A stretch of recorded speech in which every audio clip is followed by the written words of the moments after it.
Five, four, three.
It worked. God damn it. It worked. The intro stopped and the show starts.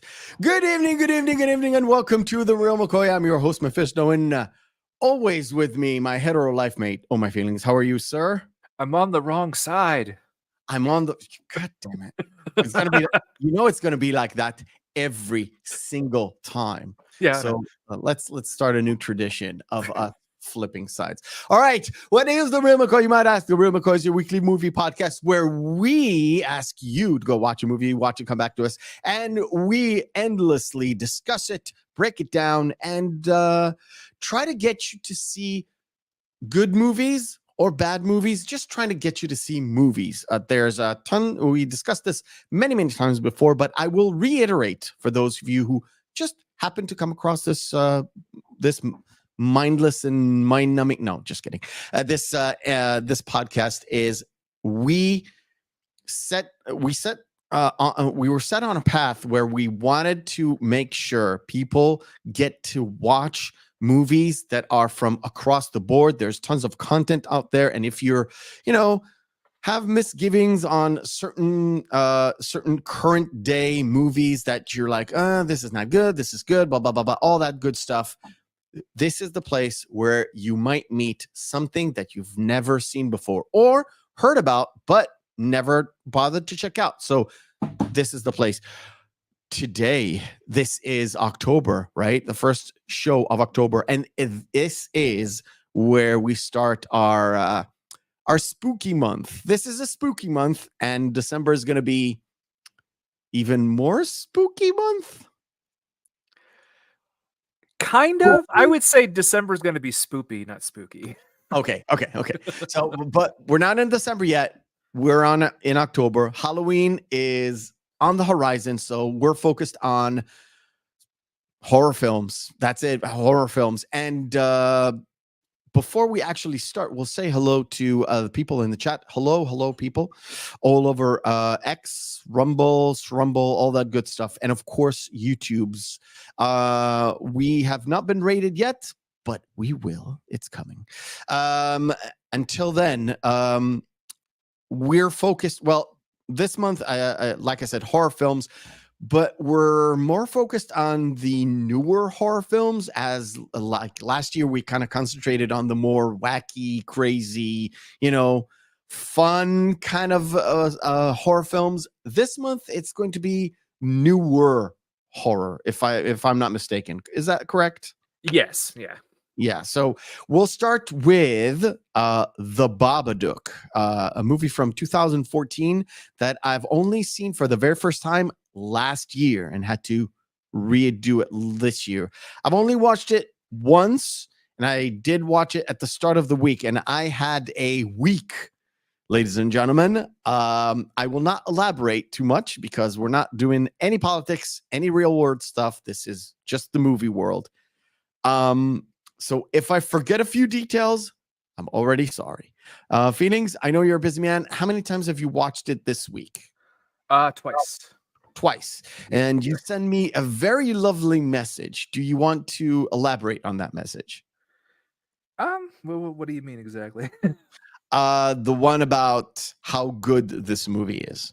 Yes. Well, this is one of my modern favorites. I'd have to say it's right up there with some other films we're going to be covering later this month. So I kind of picked this list, kind of handpicked them. This movie, actually, though, this is one of the only horror films that I know that has actually nearly given me an anxiety attack. Oh. Yeah, that's how good this movie is. Oh, yeah. All right, cool. And to start us off, as we do on every show, I'll have to find where exactly I put it because you haven't noticed. Well, you might have with the different background, but we switched softwares from EVMux that completely derailed last week's show. Literally, the software derailed the entire show into StreamYards. Love it, hate it. It's reliable. So we'll start as we do every week with a little segment called Behind the Screens. Sound production, take 2.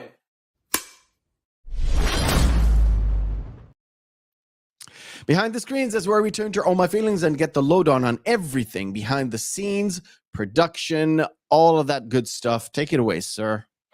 Okay, there are just a couple really, really fun notes about this. Obviously, originally it was based off of the short film Monster by Jennifer Kent, and Jennifer Kent also directed The Babadook. She actually wrote it, I think. Right? She wrote it too, yeah. She actually, that's next point. She finished a total of 5 different versions of the script. Oh, okay. This was done. One of them was actually one that she wrote, even though she never intended on utilizing it, in which the Babadook is fully actually defeated and killed, not sort of sequestered down in the basement. Interesting. Okay, we'll talk about the meanings of that.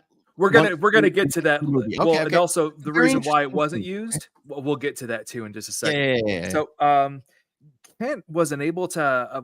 Well, she actually worked with with Lars Van Trier. The Lars Van Trier? Yeah, and she actually worked with him directly, and Okay. she actually took from him the concept of trying to keep her staff really close knit. So she wanted to actually find a full staff that was actually from Australia. Okay. But she couldn't find an actual director of photography that she really loved their work. So she brought in the Polish DOP, Radek Ledzik. I'm mispronouncing his name, I know. Obviously. There's too many Z's and C's. Well, there's too many consonants, it's a Polish name. Yeah, I know. It's just the way it goes. But so anyway,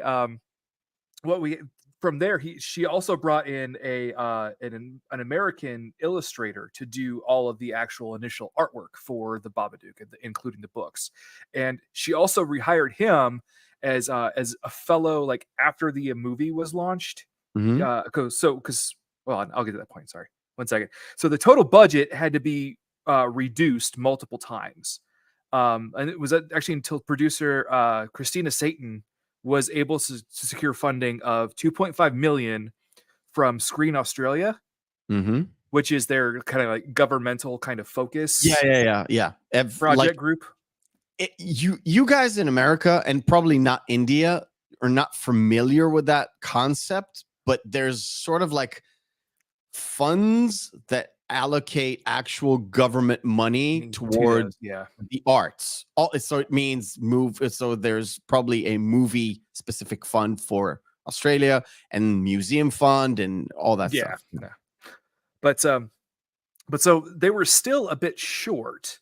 So they actually set up a Kickstarter to raise the remaining $30,000 they needed to actually make the film. And speaking of Kickstarter, after the film was released to really, really heavy acclaim, well, this film was very well loved for obvious reasons, but they actually sold copies of the illustrated Babadook book. Yeah. You got the numbers? What didn't they sell, like 2,000 copies? Yeah. 2,000 copies that were signed. They were signed and numbered. Okay, yeah. Total they sold 9,500. And it was for $80. That was the price. I think it would have been worth it. If I would have known about it, I would have bought one. To be honest, after watching the thing, I think remember last year, I think I asked you the question if they made a book. And I think you said yes, but when we covered the movie, I'm gonna discuss it. And I was like, damn it, I need to wait. Yeah. And I waited. I didn't do any research until this week. So on casting, Kent viewed auditions for over 500 different child actors until Noah Wiseman was actually selected. And and what's interesting about the way that they actually treated Noah is he actually had a different version of the script that was way toned down. They didn't have readings for it because he's a 6-year-old. Yeah. And also with a lot of things, Kent actually took him to the Adelaide Zoo to kind of walk him through the process of the movie. And he said, I know it's a scary movie and I know my part's important. Like, okay, good kid. What was interesting is on the DVD featurette, they said that they auditioned 8 and 9-year-olds. Yeah, and I think Jennifer said they just were not equipped to deal with it, or they just looked too old and not innocent enough. Yeah. So they intentionally pushed it to a 6-year-old. Yep. Then, we'll say hello to all the Raiders from the Salty Nerd Podcast. Welcome. We're talking about the movie The Babadook. It's a horror movie. It's all about spooky season this time around. So keep going. So other bits about Noah Wiseman and his bits. A lot of the actual screaming versions are they're actually post-reaction shots when it actually goes back to him. If you notice, they're not actually in the same shot. Yes. And it's Essie Davis, who plays Amelia, is actually telling him things like, I'm going to throw all of your Legos away. Okay. Just to get a shock response from him. But other than that, when he's actually, when Essie Davis is actually visibly yelling, you can tell that the hair is a little bit different because it's actually a stand-in and who's just on his knees getting yelled at. Because Kent said, I want to make a film. I don't want to ruin a child's life. I think that's commendable, to be perfectly honest. After what we heard from all the children what they were going through in Hollywood. Especially, I mean, come on, look at current day stuff. Well, that stuff, and even one director that we covered, Kubrick, what he did to that poor kid. Shining. Yeah. So the Babadook was very heavily influenced on a lot of older 1920s, 1930s horror films. Most notably, The Man in the Beaver Hat from London After Midnight, Okay. which I know you probably haven't seen it, but I it's haven't seen it, but awesome. I know the design. Yeah. It's one of those movies that you watch and it's just like, wow, why have I never seen this before? Mm-hmm. Then also, the Babadook, a lot of the actual filming effects that they used, they were able to get the color correction that they wanted in a very odd way. They didn't have to use gel coverings or actually have to do fast filters or anything for Mm-hmm. post-production purposes. They were actually able to wait at certain points in time, like how Hitchcock would film. Oh, For so they lighting. have to wait for the day to go through? Yeah, Weren't they on a soundstage? they were on partial sound stages. Oh, okay. Okay. So like for the outside scenes, the way that and also Yeah. with the time lapse, it's Yeah. Okay. So we have then also the with the way that the Babadook with this motion and everything, Mm-hmm. how he skitters. Yeah. That was actually all done with stop motion. Interesting. Yeah. Interesting. Because I saw a line somewhere that said there were no CGI use whatsoever. It was all practical. Yeah, it's So- all practical, but it's practical to stop motion, and that was stop smooth motion over in It's post-production. an extra step after being practical. Yeah. Yeah. Then say also like you said, the interior of the Vanacombe, that was completely done on soundstage. Yeah. And they That's had to build, and they wanted to do it on one floor with the stairs and all, but it just didn't work. So they built an extra floor. Yep. So after the film was actually offered to Sundance, Kent didn't actually want to attend because she assumed that the audiences weren't going to get it and they were going to hate it.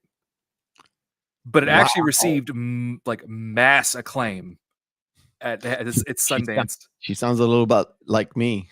Yeah. But, But so how we mentioned before, there was a draft that was partially kind of written where the Babadook is killed. Kent was actually offered by American distributors a massive amount of money for distribution if the Babadook died at the end of the movie. And she flatly refused. Yeah.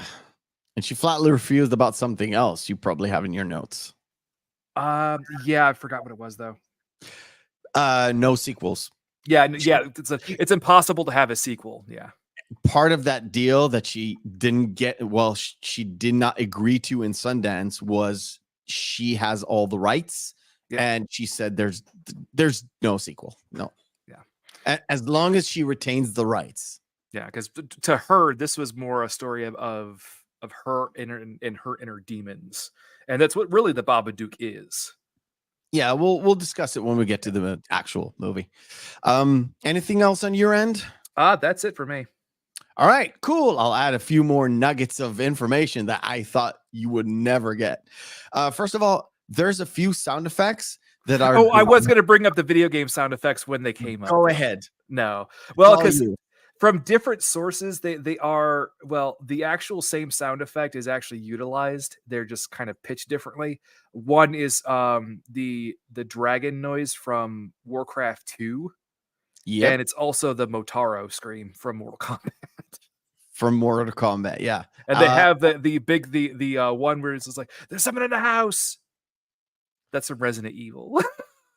Yeah, but there's also a monster scream when it dies from XCOM's UFO Defense. That's the first XCOM ever.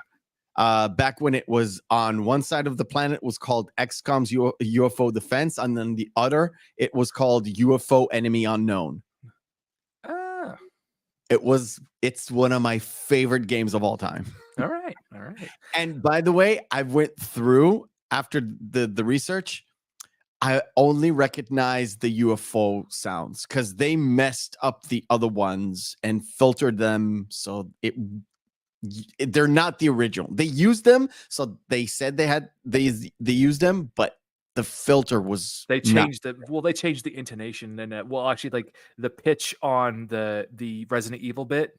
That's really it's toned down and low to actually give a more like ominous.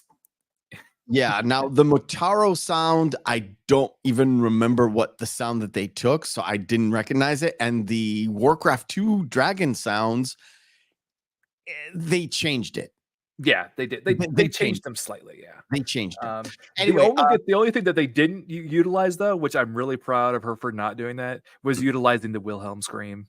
Because oh yeah, yeah. And one funny bit, which I found hilarious, is the Babadook, the monster, became an LGBTQ icon, yeah. plus whatever. It's a gay community meme / symbol nowadays. Now I don't know what it is for.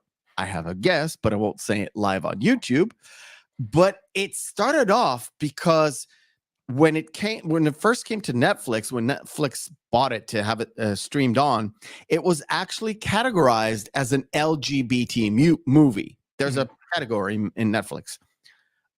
For no reason, they just threw it out there because whoever bought it or whoever put it on just didn't bother to actually read what it actually is. Yeah. And it just, you know how memes go. They just go from one to another and one to another, and the original meaning kind of lost to oblivion. But yeah, I found it funny. And that's what I got. I could not get the movie Monster. And then today I went on a walk with my dog, kind of casually, taking your dog off for a walk. And the guy who was not explaining the ending correctly, he did a full-on video to explain the ending. He couldn't explain it correctly, at least to my taste. But he said the Monster short movie is free on YouTube. It's not. At least I couldn't get it free on YouTube. Yeah. So I wanted to watch it because I know it's like 25 minutes, 20 minutes. I think so, because it was part of an ensemble bit. Oh, okay. Yeah, it's part of a collection. But. So released as an ensemble, like three short films, four short films. Kind of like the Twilight Zone when we covered that. Okay, it's kind of it was like an anthology sort of. Yeah. Okay. Cool. Nice. Let us do this. I am going to. You know what's weird? I've been like hosted on other podcasts before, and they all use StreamYards, and using it as a guest and using it as a producer are two different things altogether. Let me do this. All right. So the movie Babadook actually starts from the focal point of where the entire kind of movie rests, which is the fateful night in which the father dies. Now I forgot his name. Oscar. The father dies, and the son, Samuel, is born. So, and in the middle is... please. Okay, here we go. In the middle, we've got Essie Davis's character. Amelia. I don't know. Amelia. See, I'm so bad. I'm such a bad man.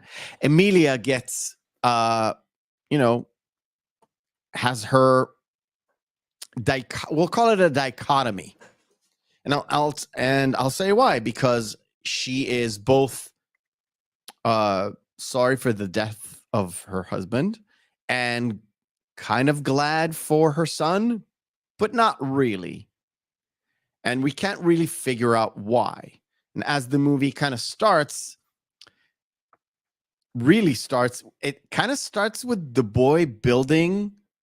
Oh, no, not this. There we go. The boy building contraptions of death. Yeah, he's building his own kind of just motley bit of weaponry and traps in order to capture monsters or kill monsters. And to me, that was like, is this when I first watched this? It's like, is this the smoking gun that you see in like the first act that comes to fruition in the third act and actually either kills the boy or kills the mom? I was waiting for it. Literally, I was waiting for it. And yeah, Sander Hammerschlag is like, yeah, it's Ghostbusters. It's like, not really.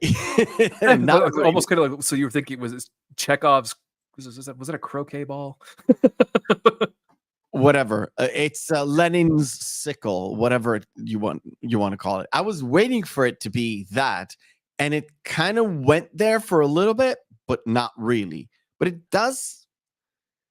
it is sort of like the most obvious setup that you can have, which this saves the day at the end of the day, right? Partially, yeah.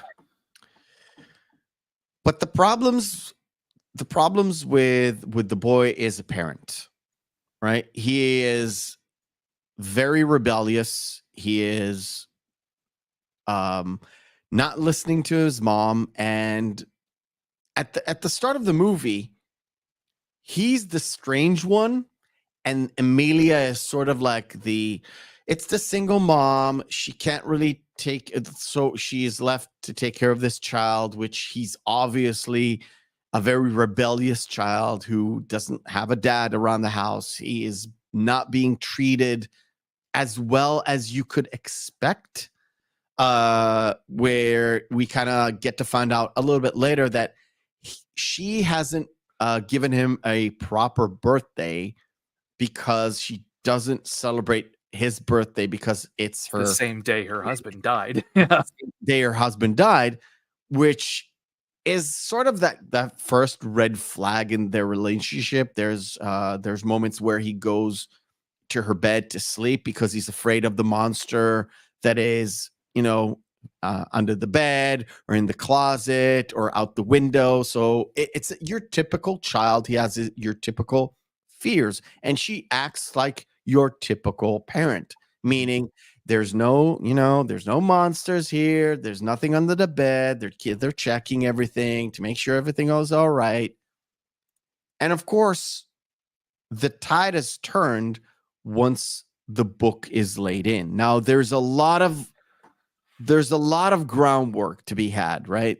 Yes. She works at a nursing home. She's either a nurse or sort of a candy striper, kind of like an orderly. Or orderly, yeah. Sort of like not really a nurse. She's just there to help out, carry around people and all that stuff. And there's always these. I love that this movie is shot. You mentioned the cinematography.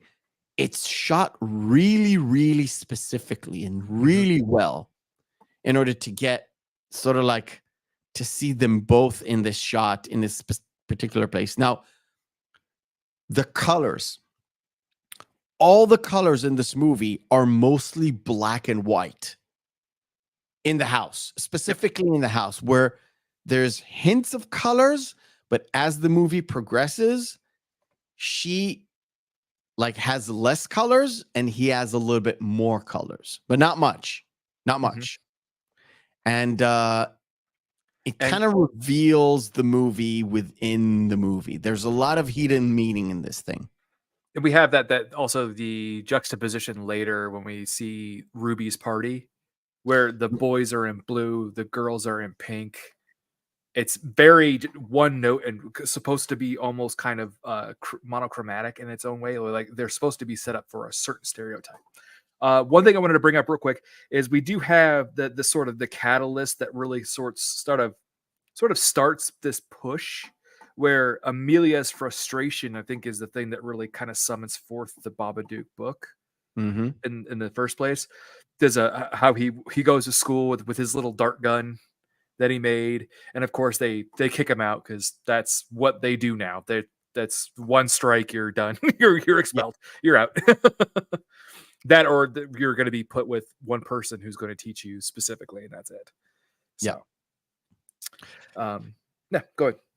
No, I'm good. And I was going to bring up, sorry, one last thing. Before Sure. this, we do have the setup of Sam, Claire, Amelia, and Ruby at the park, and already you get from the beginning, Claire, yeah, besides being kind of a bitch, yeah, she's a bit cunty. yeah. Yeah. But this also could be due to, again, her frustration with her sister is kind of Amelia's frustration with Samuel. It's Yes. where this has been 7 years, you have to remember, almost, because it's going to be his 7th birthday. So this has been going on for a long time. This isn't just like Oscar just died and she's having a rough go of it. No, she's been having a rough go of it for nearly a decade. Yeah, and the fact of the matter is, I think Claire's written as your, and I think Sandra Hammerschlag put it in the chat, and I'll just repeat it. A soccer mom. He said it about Amelia. It's more like Claire is the soccer mom, or you want to say a wine mom. Definitely. Your typical suburbia mom. That Her friends are definitely that stereotype yeah.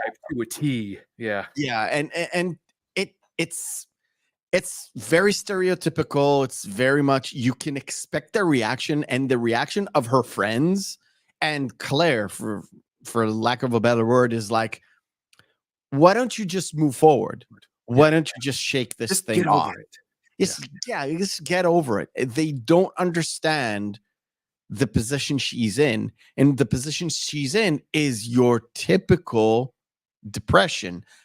Not even, I don't think it's even deep depression, but the fact that she keeps pushing it away, it's just that depression becomes this overwhelmingly deep depression. Mm-hmm. And then, of course, what happens is it just manifests itself. And to be absolutely fair, from the first viewing, okay, from last year when I did the first viewing, you get it almost immediately. So it's not like a big reveal. It's not like that, because you can tell on Amelia's face what is going on, and her behavior changes as the takeover begins. But like I said, the supreme catalyst is the book. The book, yeah. The book. I want to go back. So I watched it and I don't remember. Does he find the book, or she finds the book on the door? She finds the book on the doorstep, right? No, that's the second time. Oh, that's after she rips it apart. Yeah. It's he finds the book. Yeah, Mr. he brings the book to her to read it. So it was on his bookshelf. Yeah. I think she even asks him, "Where did you get this book?" It's like, I took it off the shelf. We haven't read. He even says we haven't read this when we've read all the other ones before, right? So they sit around and they start to read the book, and the book seems okay. But as they continue reading it on, it becomes real messed up. Like super messed up. The fact of the matter is, Samuel is like, he retreats from being a boy into this puddle of mess. Yeah, because she doesn't. I don't think she actually ever read the actual ending to him. No, because she keeps saying, "Is the boy okay? Is the boy okay?" And she never answers him. And Tom Baker in the chat. I didn't get this movie. Something is wrong about the storytelling.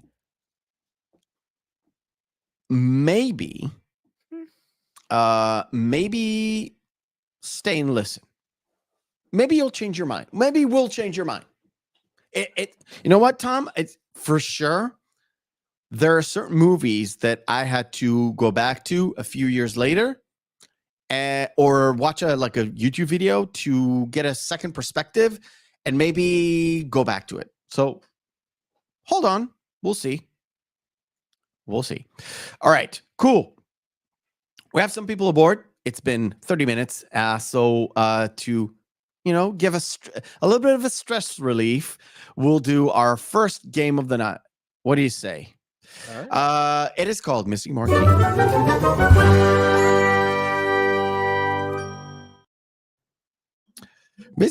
Missing Marquee is where we take 10 posters of movies, have their text written off. We display them, and you guys in the chat will have to guess which movie this is. And of course, all my feelings will be here to help you out. Hopefully, this will all turn out for the best. There we go.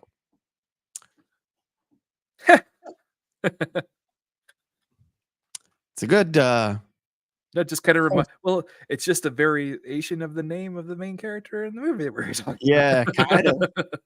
What do you guys say? I know there's the big delay. Well, not a big delay, but there's a delay.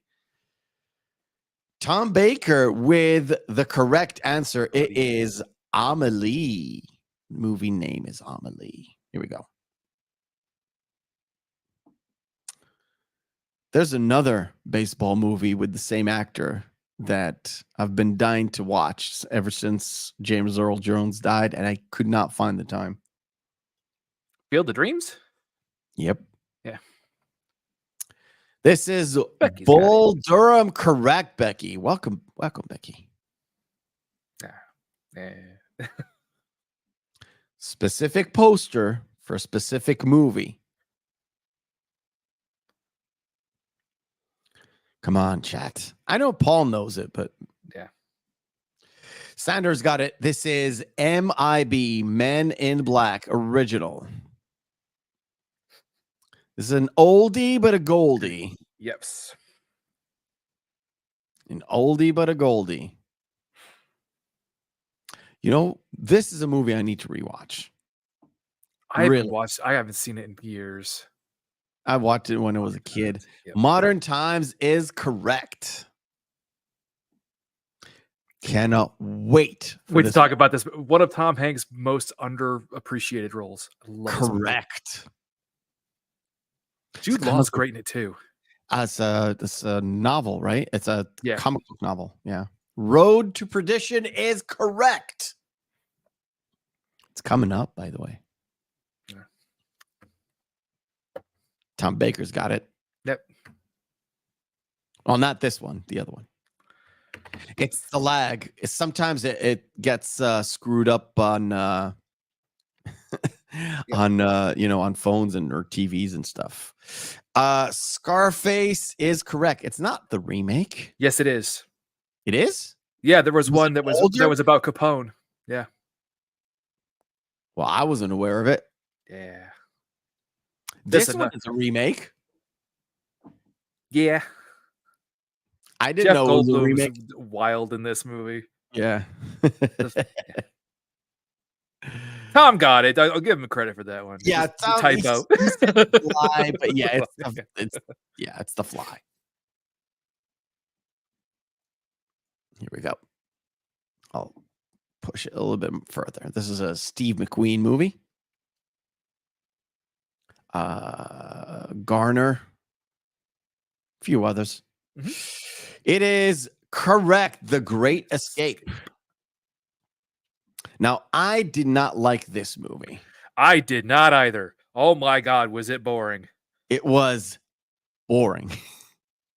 It was really boring. And I didn't like Colin Firth in it either. Yeah. Tom's got it. It is The King's Speech.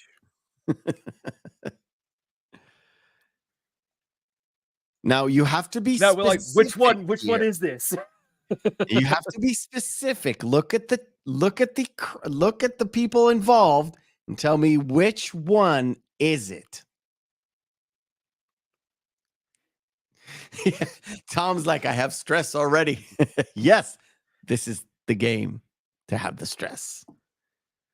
Sander Hammerschlag has got it. Young Guns 2. You know how I know? How do you know? The only reason why I think about it is because I can't. Oh my God, the guy who's in Ferris Bueller's Day Off is in this one. Yes, but not specifically him. Christian Slater. Lucius Slater. Yeah. Christian Slater. Yeah. All right, cool. Let me just switch over to Even though this. Kiefer Sutherland looks like he's like 35 in that poster.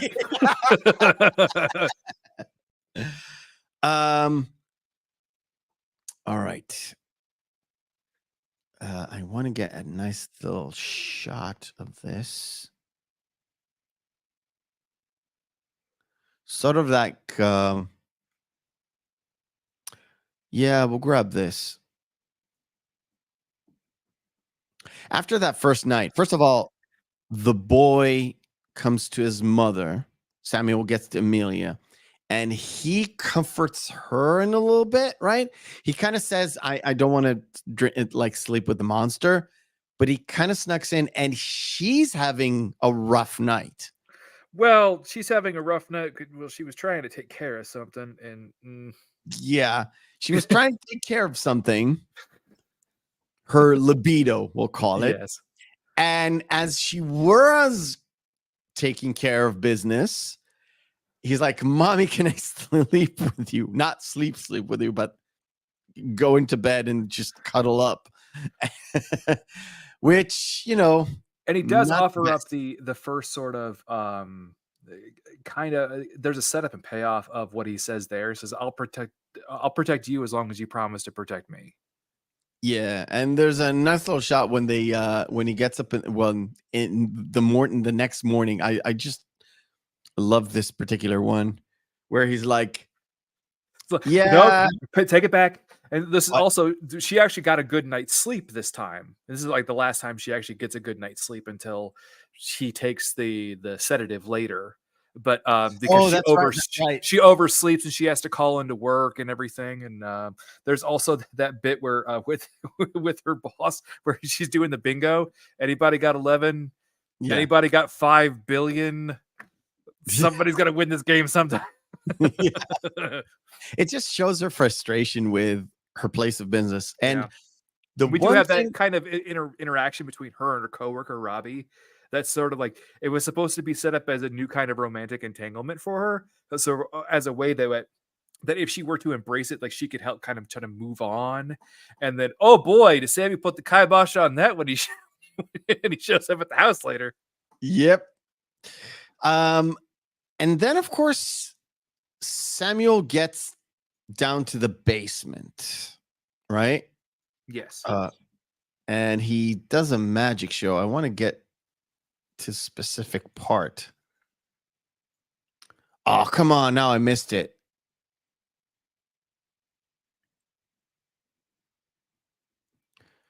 There we go.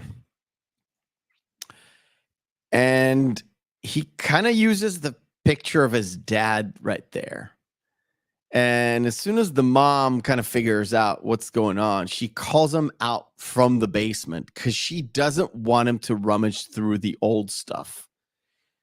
And to me, like I said, if there was a red flag before, or a black flag, or whatever you want to call it, this is the second one for me. This kind of tipped me off on what's really going on behind the scenes, because as you mentioned it to me last year, it's like, you need to watch this movie because you're not your typical horror film, because there's sort of underlying stuff that happens. You didn't really tell me what's going on, but you knew I would pick it up immediately as I saw it.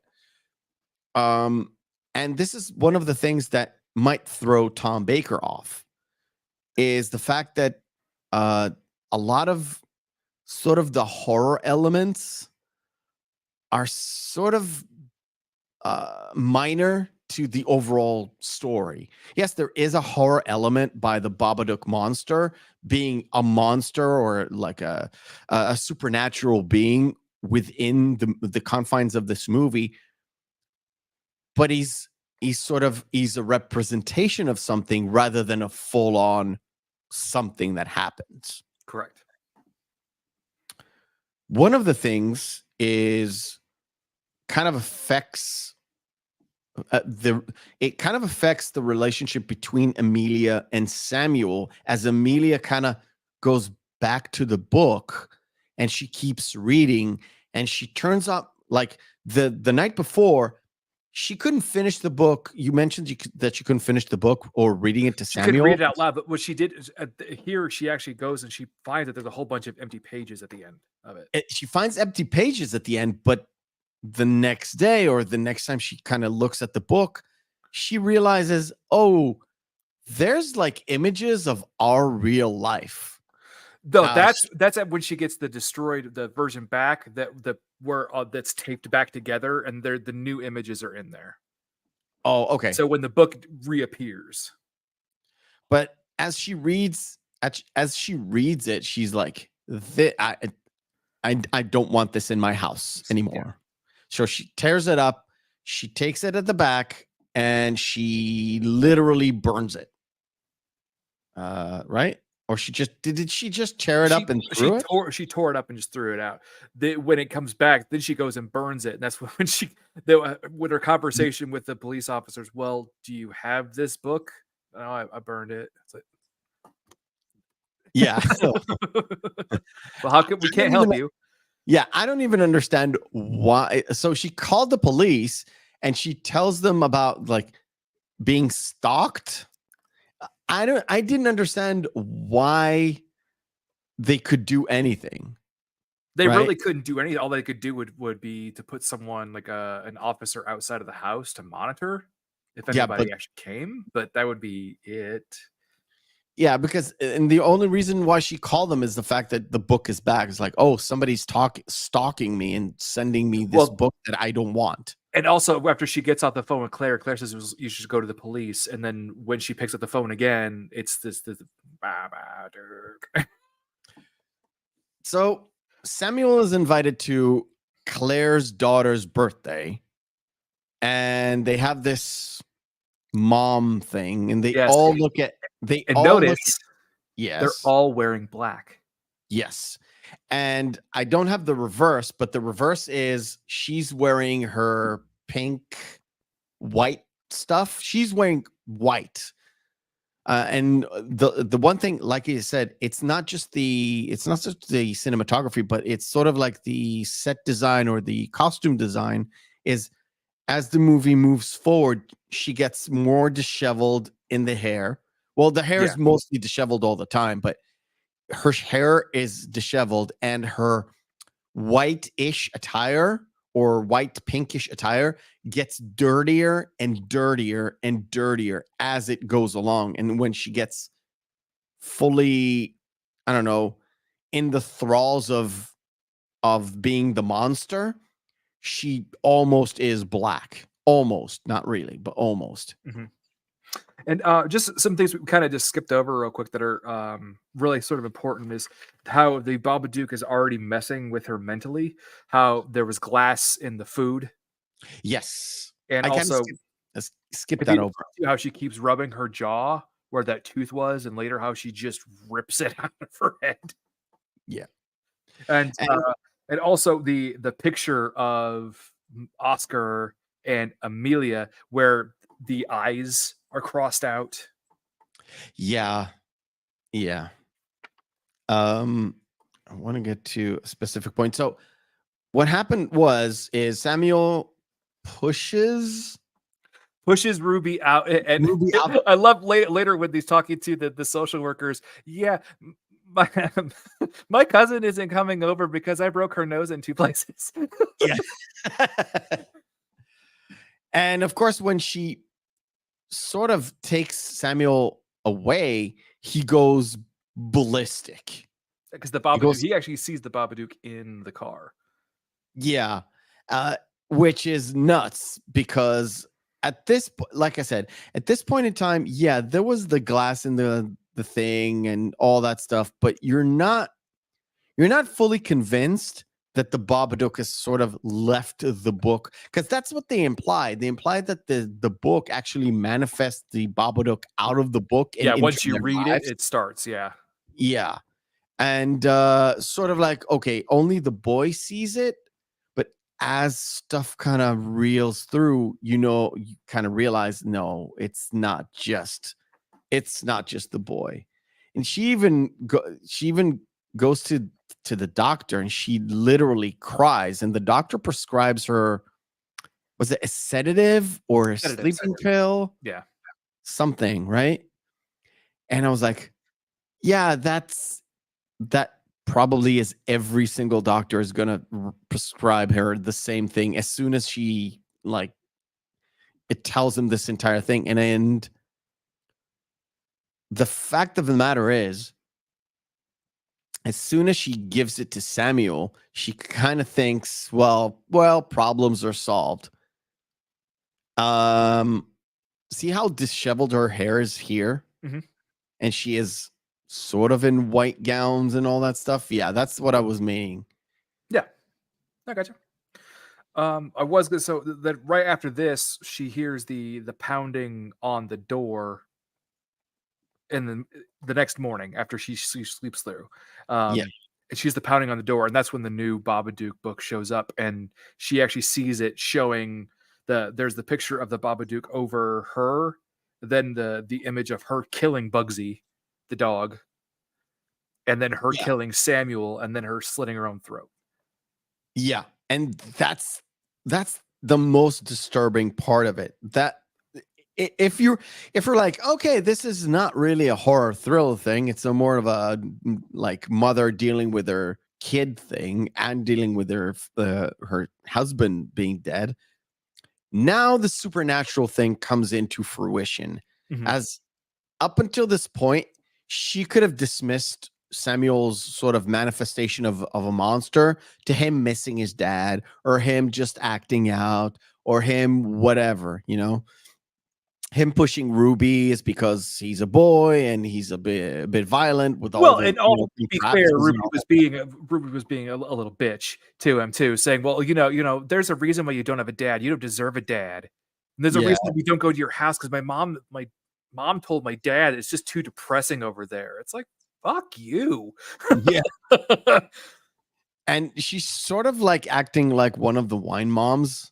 Already, yes, Yeah, she was reflecting her own mom. yeah, And you said she acted like a bitch. Like I said, it kind of a reflection. So the wine moms were dealing with Amelia, so she got that from them. But Samuel got the wine moms from Ruby, yeah. which he wasn't supposed to because she's a child. Yeah, and can say too, they're passive aggressive. Also, way like, well, yeah, sometimes I talk with women who are also in an unfortunate sets of circumstances too. Sometimes I'm just too busy. I can't even go to the gym. Yeah. And Amelia is just like, oh, that must be tough. Yeah. Because I was thinking the same goddamn thing. It's Yeah. like she's a single mom, regardless of the dad like dying or whatever. It could have been like a divorce, but he's like an absentee dad. Hey, there's no shortage of that in the world, right? Yeah. So he's an absentee dad, regardless. She doesn't have any. He's 6 and he's problematic. She does not have any time to date, nor does she have time to deal with any other shit than his shit. Mhm. So she gets the book. She sees these very disturbing images, and all she does is takes the book, burns it, goes to the cop, and the cop is like, "What do you want me to do?" It's like, Yeah. "What the fuck do you want me to do? I can't do anything." It's like, And also right before this too, she calls Claire, and that's where Claire just kind of goes, I just can't deal with you anymore. yeah. Yeah, it's like it's the Ruby thing. It's been 7 years of this. I'm done with you. I'm completely done with you. So, woman on the edge, desperate housewife. That's exactly what they wanted you to think. They wanted you to think that the director, the writer, the creator of this movie wanted you to go down a path of you understand this woman because she's your typical housewife, or her friends are the typical housewives that they cannot deal with this single mom, right? She is abnormal. She's not one of us because she's not, conforming to how we raise our child. Mhm. Um, and of course, child services. And if you notice or don't notice, Well, that also the other things is how Samuel just has. Well, again, he's a 6-year-old, so they absolutely have no filter whatsoever. When he's over at the neighbors, who, by the way, what a great neighbor.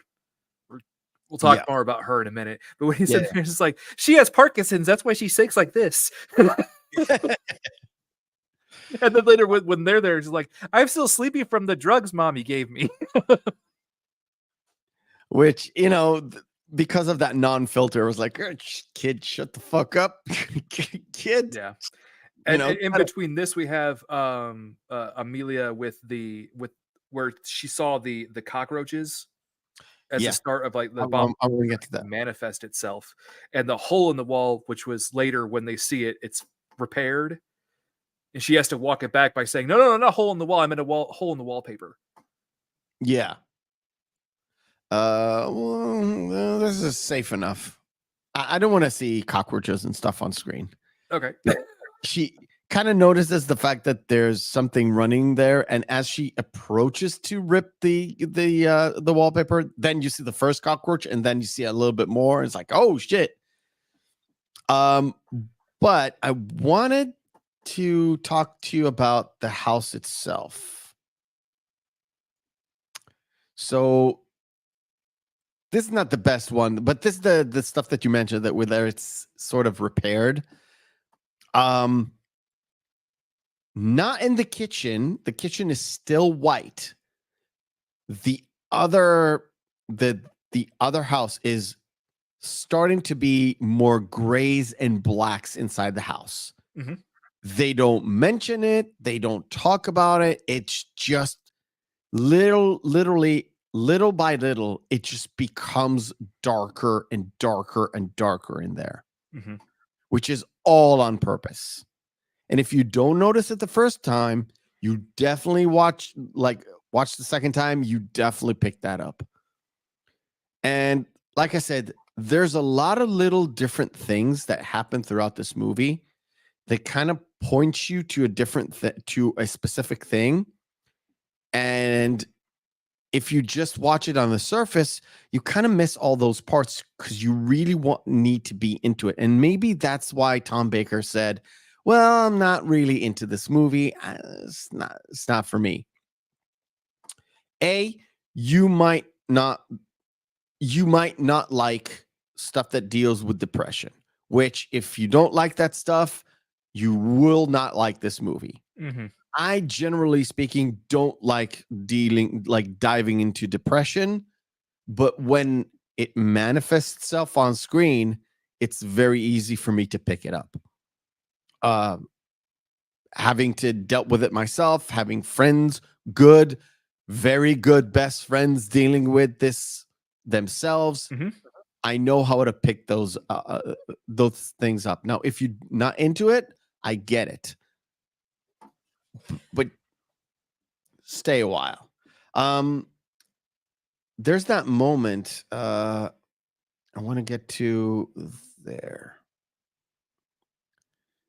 There are moments in the movie that you see the tropes of a horror film, but they're also meaning different, like other things. Amelia sees this, right?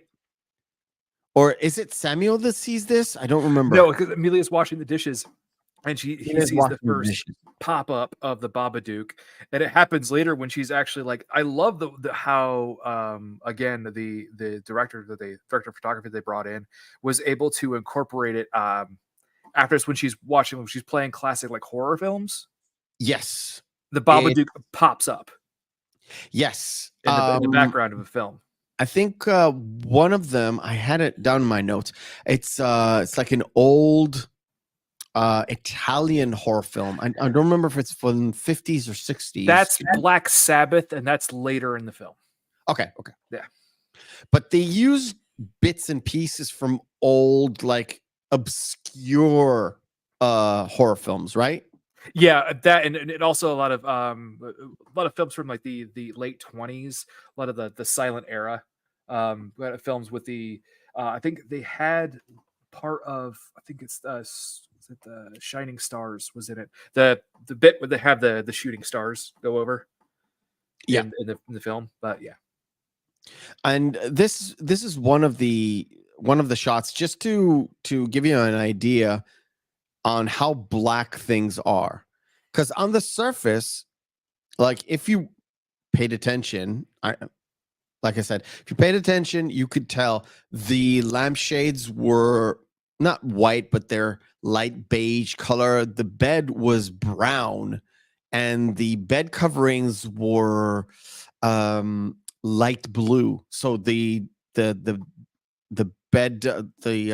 blanket that they're using right now is light blue, but everything else was also light blue. So everything was lighter, fluffier, happier, even though there's a menace brewing about. But when it actually manifests itself, it actually affects how the room looks. And also the shadows in the room are much darker. Yeah. So everything is much, much darker in the movie.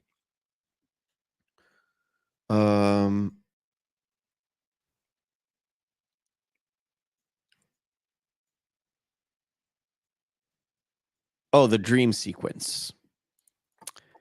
I think it's when Samuel stays over at the place, at the neighbor, right? Where she has that dream. She eats a lot of ice cream, right? She falls asleep in front of the horror film. And she was giving Samuel ice. That's a little bit later. She's giving Samuel ice cream as kind of a recompense for that, for her outburst. Because before this, she is she's still completely out of her gourd. Because she hasn't slept in days, and at one point in time, they're trying to. Samuel keeps saying how he's still so tired, and he got sick from the pills that he's been trying to take, the sedatives and everything. There's a bit where they do have Amelia has her first kind of interaction with Bugsy, where Bugsy is where like you could tell that she is actually kind of getting in sort of a mind state where she's not actually quite all there. She's doing actions that are not hers because the Bugsy is growling and snipping at her. Yeah, he's sort of recognizing. To wake her up. And so we have, well, this scene in particular, we have her trying to go to bed, and then she has that big just turn on Samuel. Because Samuel, again, he hasn't eaten in like a day. Yeah. She completely explodes at him, and then she kind of catches herself and goes to apologize. Yeah, because she says, "You're so hungry. Why don't you go eat shit?" Yeah. And I was like, you're losing it, lady. Yeah, so they go to Wally's, which is kind of like it's sort of like a chain sort of restaurant in Australia, where they have stuff in the States. It's called Friendly's, kind of like an old like 50s kind of like diner place where they're known for that and like ice cream and stuff. So yeah, like you can have whatever you want there. And also just the juxtaposition where again they have the mom with that birthday party where she's clearly just starting to lose her mind too. Yeah, and this is sort of another reminder that the fact that the boy still hasn't had a birthday party with a cake and everything because she does not celebrate her husband's death day, basically. So they actually would just have Ruby's party and his party at the same time. Yeah. What I wanted to get, and they do have from there we have from their leaving the car ride the home, cockroaches in the car and the Babadook essentially causing the accident. Yeah, she sees him in the rear view mirror. I want to get to that specific part. You can see it in the background. So there's cockroaches kind of roaming on. Oh, I missed it. Anyway, she sees him in sort of the rear view mirror, and fucking VLC, go away. You can see what I'm seeing, right? No, I can't see it. Oh, okay. Yeah. The VLC is pixeling about. Okay. but she sees him in the rear view mirror after she literally tries to shoo off a bunch of cockroaches. I would be jumping all over the place just with the cockroaches. And then she sees him in the back and he sort of flies up and she kind of feels him on top of the car, even though he's not really there. Yeah. And she goes crazy and almost gets into a real big accident. She just runs basically into a parked car. Yeah. And after this, she is really going off the deep end. Where did Samuel get his father's stuff when he was doing the magic? Yeah. Yeah.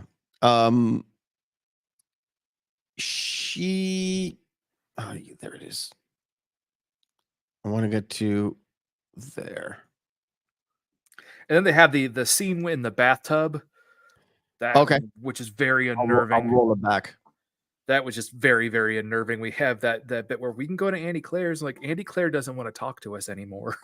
Yeah. I hate VLC sometimes, man. That's fine. No, I just wanted to bring that up. And we have the there's a shot where you can see them both in the bathtub, but this is her just looking at him. And look at the way she looks. Mm-hmm.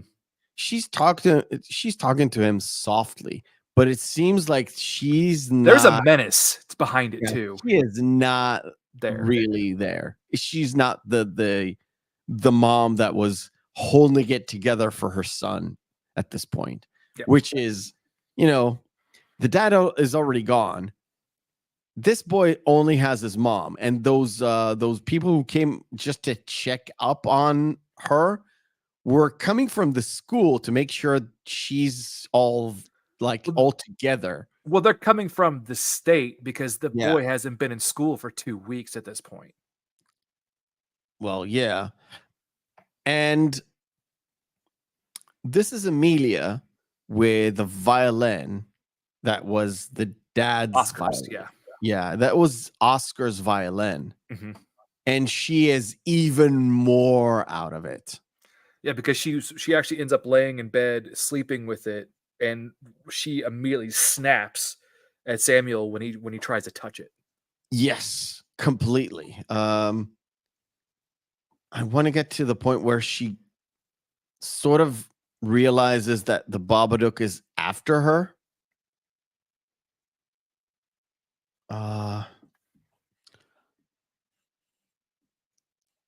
Samuel, she wakes up after a non-sleep. Samuel was sleeping next to her. She wakes up. She thinks, well, because she wakes up to that sound that we mentioned. Yeah, there's someone in the house. There's someone in the house, and she goes out, and Samuel's already ready to fight this thing. And he was actually on the phone with the neighbor, trying to see if they could go over there to try to get away from the house because there's somebody in the house. And she's annoyed with him. Yeah, she's like, well, you're disobeying me again. You're directly disobeying me. This is what you get for that. She walks over and just cuts the phone cord. Yeah, completely, which is insane. A little bit of an overreaction. Yeah. And then, of course, she tries to drug him forcefully, sort of. It's like, you have to take your medicine. Take your medicine. Seemingly off her goddamn rockers. Right? Yep. And she kind of catches herself because at one point she had a knife in her hand to cut the cord. And it kind of reminds you what she read in the Babadook book before. Well, it comes a little bit to fruition there too. And when she gets woken up by Samuel, who's screaming, "Mom!" and she's walking toward him with a knife. Yes. I can't find it. But then, of course, she tries to placate him, like I said, with the ice cream. Yeah. And at this point, if you look again, the house is very dark. Now, they couldn't paint everything black. Do you know if they shot this thing in sequence? That I don't know. No. Okay. You said they were waiting for stuff to happen with the sun. I get it, but I was just wondering if they shot this at least in the interior. Maybe. Never mind. No. So we have the probably the saddest scene in the movie. Mm. Kind of makes me upset. Okay. Bugsy. Okay. So she kind of falls asleep again because I don't know if you've ever had insomnia where you have these little fits of sleep. No. Well, But I have a friend who does. It sucks. It's not fun. It isn't fun. You could sleep No. for like 30 minutes, but it feels like you've been asleep for hours, but you've only been asleep for 15 minutes, and you feel worse. And it just progresses itself, and then Bugsy wakes her up, and then she just kills the dog. Yeah, not fun. I was not fun at all. But it kind of starts with that dream or dreams. You never know, right? Because she is so like insomnia ridden. You don't even know if it's real or a supernatural thing taking over her, or a dream state, or something you can't really Where figure it's out. like an effect. And there's no answer. They don't And you give know, you an answer. another film that we covered way, I think it was episode 2, that covers this same kind of lucidity that you feel. Fight Club. Yes. We kind of touched it, but not really touched it in that particular thing. But yeah, it's sort of like that. You don't know if what's happening is a dream because it's not supernatural enough to be a dream, or not real enough to be reality. Yeah, it always seems a little bit, and everything seems a little bit faded and odd. Yeah, but she has that dream with Oscar, and it's clearly the Babadook, and yes, all the Babadook is saying, "We can be together again. You just need to bring me the boy." yeah, and this is where sort of like there's a full-on takeover of the Babadook monster. Because again, yeah. what did Samuel say during one of his episodes before? Don't let him in. Don't let him in. Don't let him in. And what did the book say when shows the Babadook over the person who's sleeping? Let me in. And it shows her like going into her, kind of taking over her body. Yep. But it, like I said, because it's that book, you don't even know. But Samuel actually uses one of his weapons. He uses 2 of them. Yeah. He shoots her with the dart, and then I think it was a croquet ball that just. Yes. It's not a croquet ball, it's a cricket ball. Cricket ball. Okay. Cricket ball. And it really doesn't help that much. Right? It really doesn't help that much. Because it doesn't snap her out of it at first. Yes. Oh, and also when you showed her how she was clinging on the door and trying to kick it in, what is she saying? And her voice is getting progressively deeper. Yeah, let me in. Let me in. Let me in. Let me in. Yeah. And it's sort of like, we'll sort of discuss the hidden meaning. Well, I kind of mentioned it, but we'll discuss the hidden meaning of what's going on. It's sort of like you can tell here the way she stands is the way the Babadook stands. The way they lit it in terms of if you watch the shadow, she doesn't wear a hat, but the picture frame kind of gives her that Babadook look as a silhouette. She has the hands on the sides. Well, and also the fact that she levitates to him. Yeah. That's kind of a dead giveaway.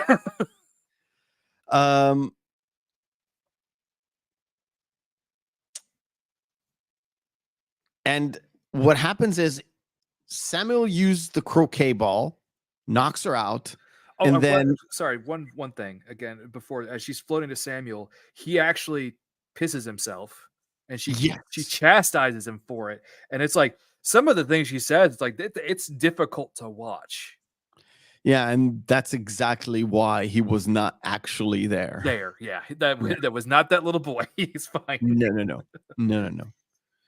And what he does is he takes her to the basement and he ties her up to make sure she doesn't escape, because he sort of knows the Babadook is in there with her. Yes, and also, oh god, this line that I don't know how they got this performance out of this kid, but it is heartrending. I know you don't love me, but I love you. It's like, oh Jesus. I'm not sure he was talking to his mom. To be perfectly honest. Really? Nope. I thought he was talking to the monster behind the mom. Very well could be. Yep. Save that, because that's a point of discussion. That's a point of discussion. But so we basically have her strangling Sam as she just basically touches her face. Yes. Trying to coax her back, and she vomits up essentially the Babadook. And then it's just like, he's not gone. Nope. He's right there in a different form, but he's still there. Mm-hmm. And she manages to sort of have an exorcism. And I bring that up for a reason. Well, they do. Well, we'll talk about that in a second. But we do have the bit where essentially, really, the Babadook really wasn't after Amelia at all. It was really after Samuel. And how it's sucks Samuel up the stairs and starts throwing him against the wall. And now that you mentioned The Exorcist, it's a fun line. Yeah, I know you're going to mention. You know, I have it in my notes. Yeah, go for it. You can say it. Well, no, the director, he said this is his favorite horror film. Yeah, William Friedkin, the man who created The Exorcist, I think passed away last year, said that it's his favorite horror film, which is, I think, a praise. That's a huge praise from a guy like that. Yeah. Oh, one bit we did kind of gloss over real quick was just I just want to kind of bring it up just because after she kills Bugsy, that's when she pulls her tooth out. Yes. When she's actually like really, really fully transitioning into the Babadook. And also where the neighbor stops by and just knocks on the door, like, I know you don't want to talk about it, but I love you both. I'm worried. Let me know if you're okay. It's like, great neighbor. Yeah, it's a great neighbor. And after Amelia kind of defeats the demon, or the demon inside, she immediately goes to Samuel. Yeah. But the movie isn't over yet. There's an extra bit after that, which is, to me, I thought was a great ending to the movie. One of them is them celebrating his birthday. Actually, on his birthday. And I want to get to the specific spot. Well, it seems as though after she has kind of defeated the Babadook as her own sort of personal demon, we also have the social workers coming up. They found a new school for Samuel and everything, and he says a line, and Amelia, he says, we've celebrated your birthday before, but we just like not on the day. It's like, well, she flat out just tells him like, well, my husband was killed on the day he was born. So, yes. And that's the social workers. I feel so bad for them because you could just tell how fucking awkward they felt. It's like, parties are nice, especially when they're yours. And then, of course, she has that casual sort of tending to the garden bit. Yeah, where he's running around, he's picking up worms and like mealworms and stuff out in the garden. It's like, oh, good, you got it, you caught a lot. and they go to she goes down into the Goes basement. down to the basement. And he said, well, can I go down there? And she says, well, maybe when you're older, because right now, no, because he's probably still wants him, but he kind of like with how Amelia was able to overcome her own inherent flaws, and I think that was the real catalyst that kind of was able to capture the Babadook in a Yeah. location. Yeah. And that location is very important. Location is specifically the basement Where all of Oscar's memories are. all of Oscar's memories are situated. I don't have a clear shot, but she lays down the bowl full of worms on the side, and the Babadook grabs it. It comes at her first, and she kind of talks it down. Yeah, she kind of says, "Well, you need to stay here." No, they're like, "It's okay, it's okay." Yeah, it calms down, and then it fades back because there's that big blinding flash. Yeah, and then it fades to black, and then you just see the bowl just slide backward. Yeah, and kind of retreats into the dark corner. Yeah, and then of course she goes up, and Samuel does that magic trick where the doves reappear. It's very, again, it goes from really dark inside the house, and you can tell on where they sat on the couch. The couch is gray. It was always gray, but it's brighter. Yep. The sides where they were situated, where there's a shot where she talks to Samuel, he gives her the bowl full of worms. You can tell the sides of the staircase is now brighter than before. It used to be, it looked like it was painted with deep grays, and now it's suddenly back to being bright. The house is well lit. It's looking much more brighter. It's still dark in places, but brighter. Mm-hmm. And he has that moment where the doves reappear, and she gives him a hug, and that's the end of the movie. Yeah. All right. Before that, we're not done with the show yet, guys. We're going to discuss the meaning of it and what's the depression all about. Right. First of all, we're going to play our second game of the night. It is called Screen Fighter. Round 1, fight. Screen Fighters are we take 10 posters of no. Wow, that's the wrong game. Wrong game. Wrong game. Screen Fighter is where we take two movies, pit them together, and see which one is the best one. There's no discernible difference between the two. Both of them are good. Both of them are bad. We fall into our criteria, which is Saturday evening, Friday evening, out with the boys, out with the girls, out with your significant other. Two movies in a vacuum. Which one will we pop in? Much smoother this time.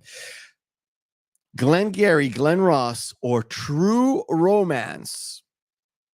Oh, one man. David Mamet, the other one Tarantino. Guys in the chat, you guys cast the vote. Which movie would you prefer to watch? Or which one's the best movie? Or better? What's interesting is we had done this about 3 years ago. I would have said True Romance until we reviewed it again and realized, it's not that good. It's not as good as you remember. Yes. There are good parts in it. There are good characters in it. But overall, a 6. We wanted 9. Yeah, I would probably go get Glengarry Glen Ross. Have you seen it recently? About 3 months ago. Wow. Yeah, I've seen it 3 months ago too.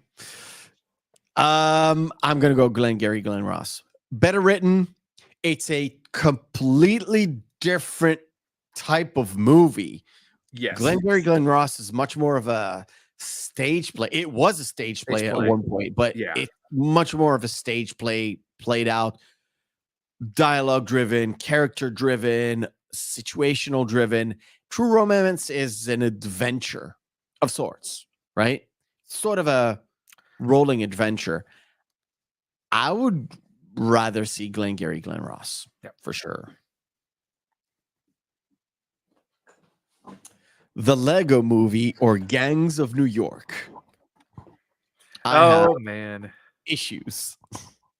I know you hate the movie, but I still think it's All right. not one of Scorsese's best, but it is good. It's Gangs of New York. I didn't like Gangs of New York. I've seen it. I know. I've seen it once and a half. It has its moments. I know everybody loves it. The Lego movie, it's not good. I mean, you know what? I'm not saying it's not good. It's not for me. And my kids enjoyed it. So that's the most important part. But as a movie, if I'm watching this and these are the two options, it's going to be Gangs of New York. I'm sorry, that's the truth. Black Swan or Drive Angry. Oh, have you seen Drive Angry? I have not. It's a bad movie. All right. Okay, that's better. Argo or Black Swan. I have seen Argo. You want me to start? Yeah, go ahead. I'm going to go with Argo because I really didn't like Black Swan. I thought it was a completely pretentious movie. And don't get mistaken, they're both Oscar bait movies. Oh, yes. 100%. They're both Oscar bait movies for sure. But I would rather watch Argo because at least it has a good pace, at least for me. Well, and it was based off a true story too. And there's a whole host of stuff why I would want to watch Argo instead. Sorry, Paul, but I have to agree with you on this one. I think Black Swan was just too pretentious. Okay, cool. I thought he would go Black Swan for sure. Double Jeopardy or Blade Runner, original Blade Runner. That's too easy. Yep, too easy. Is this too easy? Okay. I've got definitely got to be Tango and Cash, but there's just one line in Vanilla Sky that makes me laugh out loud every single time, and I know you know what line it is. I do not know. I've seen the movie twice, and I don't know. Cameron Diaz's line. Which one? When he breaks up with her. Okay. This is, but I let you come in my mouth. The what? What? But I let you come in my mouth. Oh.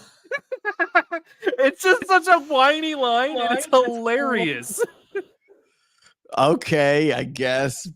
But like Plan B asshole or Plan C?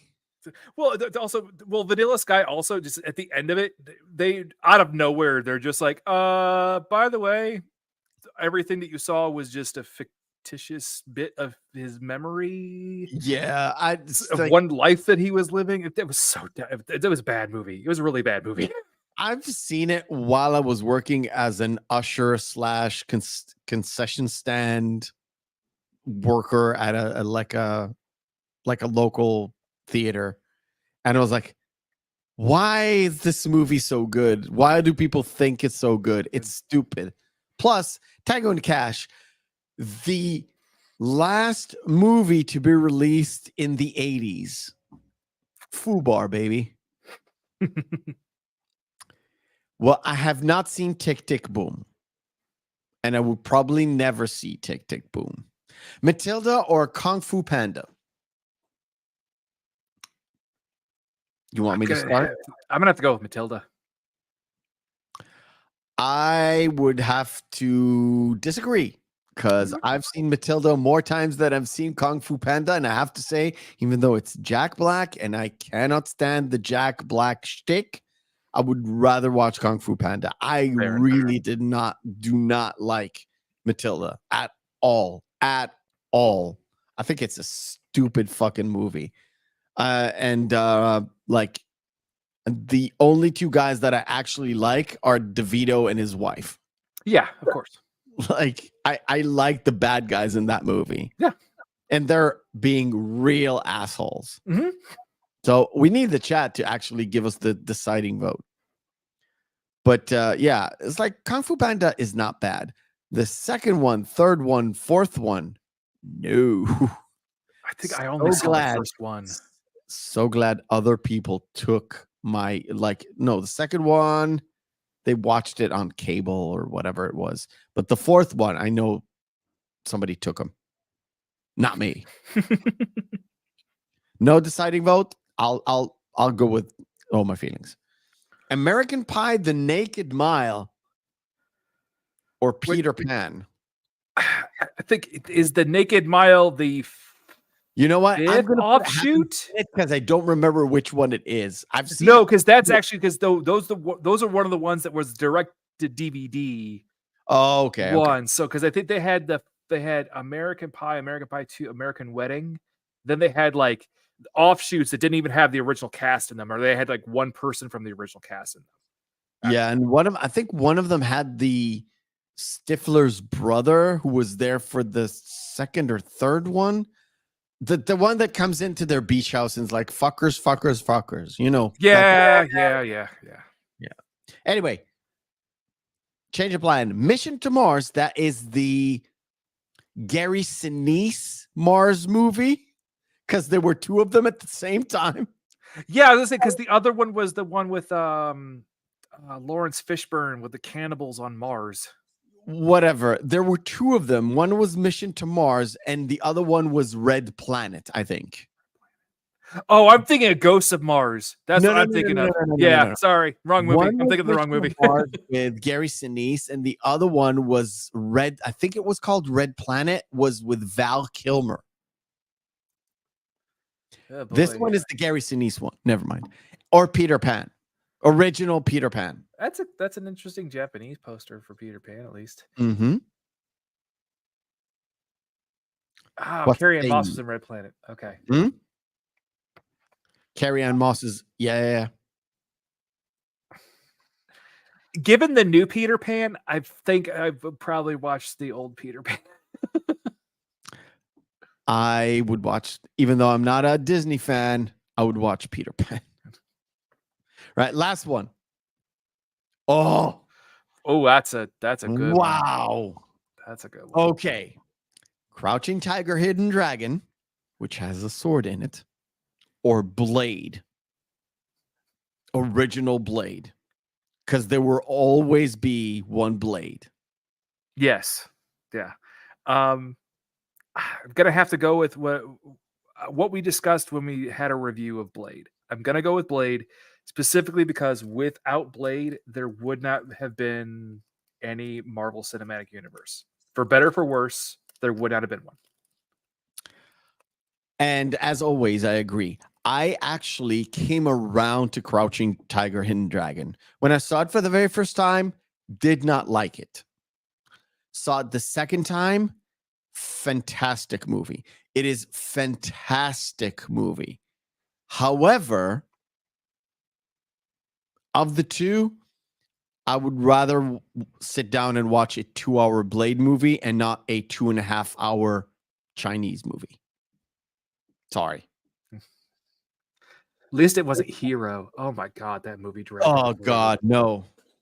And props for Chris Christopherson playing the Whistler, right? Yeah. We lost him this year as well. Man, I think we lost a lot of people. Maggie Smith, although people keep my mom.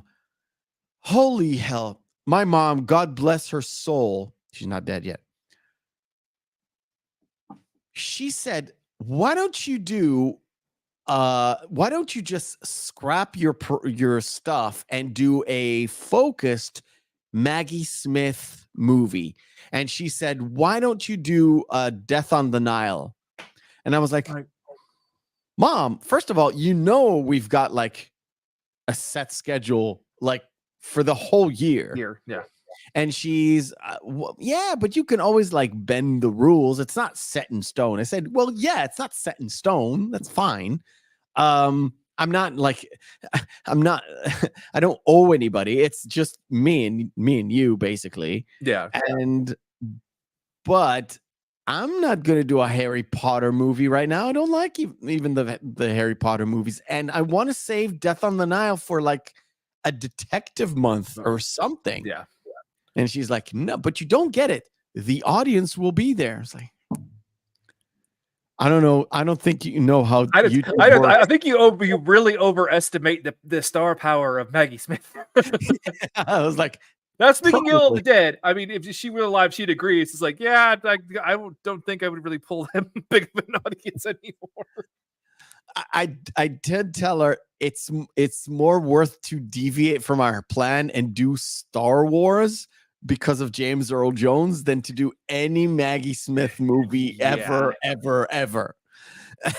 But I don't think All My Feelings is up for like dissecting Star Wars with me. At least not at this point in time. Not at this point in time, man. I still just everything that's happened with that franchise is just like turned me off on everything. You have no idea how much that's true for me too. Yeah. But you know, there's always the despecialized, which I highly recommend you get the 4K despecialized. Trust me, it's worth it. All right. All right, cool.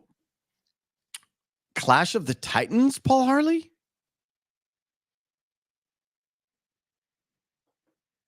When was Maggie Smith with Clash of the Titans? Oh, she was in the original Clash of the Titans. I thought about the Titans with Denzel Washington. Never mind. No, or the new Clash of the Titans that with the guy who couldn't act to save his life. no. Phone booth in Avatar. What's his face? The guy from Avatar. Something I can't. Yeah. The guy from Terminator 3. He's a bad actor. Yeah. The original Clash of the Titans. She plays Tethys. Tethys. The girl One that's of going to the be gods. sacrificed to the Kraken. Yeah. Sam Worthington. Oh, she's Sam one of the Worthington. gods. Okay. Damn, that guy's. Oh, she's one of the gods. Okay. Yeah, she's one of the gods. Am I not like mistaken? You guys in the chat can tell me if I'm wrong. She's one of the gods. It's been a long time since I've seen Clash of the Titans, the original, which is a shame because it's actually still pretty decent. It's not that bad. It's got Harry Hamlin in it, which he's not the best actor in the world, but yeah. It's fine. Anyway, all right. Let's dive into the meaning behind the meaning of the Babadook. Like I mentioned, it's not just depression, it's dealing with death. It's mostly about the dealing with death. That is the underlying current in this. The manifestation of the Babadook as a monster, as I see it, All My Feelings can elaborate in a second, is Amelia's not dealing with her husband's death. And as I said, it's not deep depression, but it's causing the depression because she keeps pushing it away. And as the monster kind of manifests itself, she goes through these, we'll call it the grief. The stages of grief. The stages of grief. Thank you. You're a godsend. You know that? The stages of grief. She goes into denial, which is the first one, which was the most of the time, like it's almost 7 years. And then she goes angry. She goes This is depression, anger. It's repression, depression, anger, acceptance. That sort of. I'm not a psychologist here. I'm not even a psychologist major. So please don't kill me. That's what the comment section is for. But yeah, she goes through those phases of dealing with stages of grief. Holy hell. Yeah. She goes through the stages of grief, and as she gets the acceptance, that's where the monster stays alive, but it's still there. Sort of like an alcoholic or a drug addict dealing with his addiction and coming towards that, maybe the 12 steps, all that stuff, and getting to that last stage where it's still there, but it's at bay, and you work on it every single day. Same goes with the depression. You work on it it's still there. It's never gone.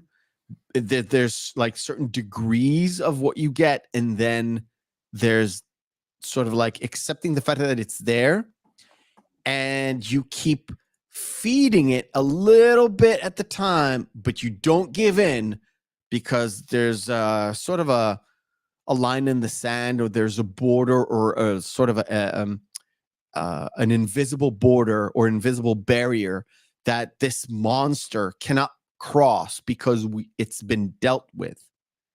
But there's always a sense of acknowledgement that is there, that is a part of the fact that you don't need to repress it all the time. You don't need to push it down, not allow the boy to deal with memories, so you don't have to deal with the memories. Same as Amelia said to Samuel, or sort of half punished Samuel for, rummaging through these memories. Instead of repression, it's actually dealing with the fact that it's there, but not letting it through the barrier. There's still that sort of like, you've been dealt with, you're alive, but you're not allowed to come back into my life. Any thoughts? Well, no. Well, I mean, Jennifer Kent was pretty clear on when, I don't know if you've watched any of her interviews explaining the film. A few, yeah. It's clear that with Monster, she was trying to broach the subject of a loss in her life, and she only just extended it further in the Babadook. And what she did was what a lot of people are actually, she gets a lot of criticism for the way that Amelia would snap and treat Samuel. But in a lot of ways, you have to understand that there are a lot of single mothers that are going through the same sort of thing, whether or not whether or not their partner is actually passed, or if they just have an absentee father that's just not there for the child. Yeah, like I mentioned at the start, sort of maybe a divorce, and the guy just doesn't show up for a visitation. So that isn't exactly like this. Again, is taking it to the extreme, but it's kind of just the manifestation of her repressed guilt and anger at her son, for her son essentially being the reason why her husband isn't there anymore. Yeah, and it's really this is why it's written this way, where it's not the fact that he's gone, but the fact that it's both him gone and the new guy is there, and the kid is a constant reminder of the fact that the partner is gone. Correct. Which is the shittiest part of it all.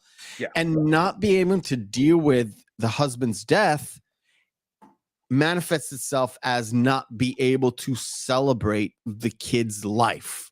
Meaning, every year, instead of dealing with the husband's death by acknowledging the kid turning 1 year older and 1 year older, kind of puts that repression, kind of puts that I cannot have this surface up because I cannot deal with it. Well, in so many ways too, she has never let go, because had she actually, again, for the point of celebrating Samuel's birthday on his birthday, it puts a different meaning on it. It's no longer being the mournful day of her partner's death. It's now the celebration of her son's life. Without her being able to let that go and repressing it over and over and over again, even though Oscar's gone, he's still there. He's haunting them.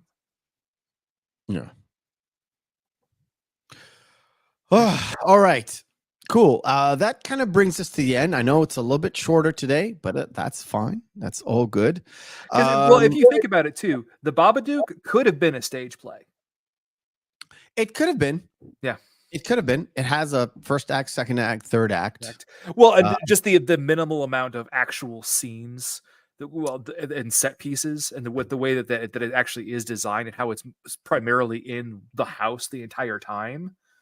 Yeah, and also the fact that you can you can do all the sort of the transitions between one set piece to another is through that dreamlike state where she either manifests something or dreams about something or having the nightmares or whatever it is that kind of activates the Babadook on two separate occasions, which is, I don't mean two separate occasions, but two really major separate occasions. And from that point, her demeanor changes, right? Like severely changes from just a disheveled woman in Act 1 into this woman who gets transformed. And in the third act, she is full on monster as it gets resolved. Yep. But yeah, you can definitely tell. All right, ladies and gentlemen, that kind of brings us to the end of today's show. I hope you enjoyed yourself. I know Spooky Month is a little bit off in terms of what we have in store, but next week we would like you to go and watch a movie called Ready or Not. It is from 2016, 2018. I think it's 2018. It's a lot of fun. You're going to have a lot of fun with this one. Right. This is going to be my first time ever watching it, so we'll see.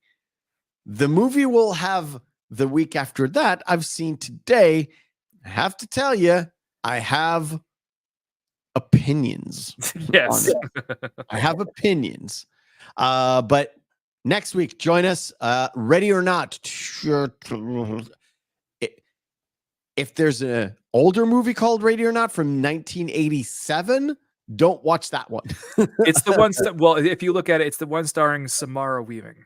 Just yeah. Yes, Samara Weaving. And like I said, I'm gonna. You know what? We have a little bit of time. 2019. 2019. Yeah. Samara Weaving. 2019. It's on Disney Plus. Are you sure that's not the offshoot of Hulu? It's probably Hulu, but it's they're probably including it Hulu, but it's marked as Disney Plus, so it's probably the R-rated side of Disney Plus. Yeah, or Hulu. Hulu, but yeah, that's what it says. And it says I've already watched it. I don't have Disney Plus or Hulu. So I don't know what. It's spooky. It's spooky month. Yeah, go watch it. You can probably get it in other places. You can get it on YouTube. You can rent it on YouTube. Okay. Apparently, that's what it says on my Google. So I guess go watch the movie and come back to us next week and we'll talk about it. And until then, ladies and gentlemen, remember, hope is a good thing, especially around Halloween. And no good thing ever dies because the slasher will not get it. Remember. And we'll see you next week. I don't know how I got to it, but it's there. Anyway, you got there. Yeah.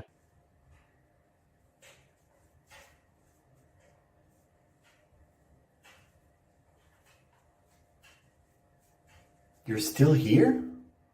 It's over. Go home. Go.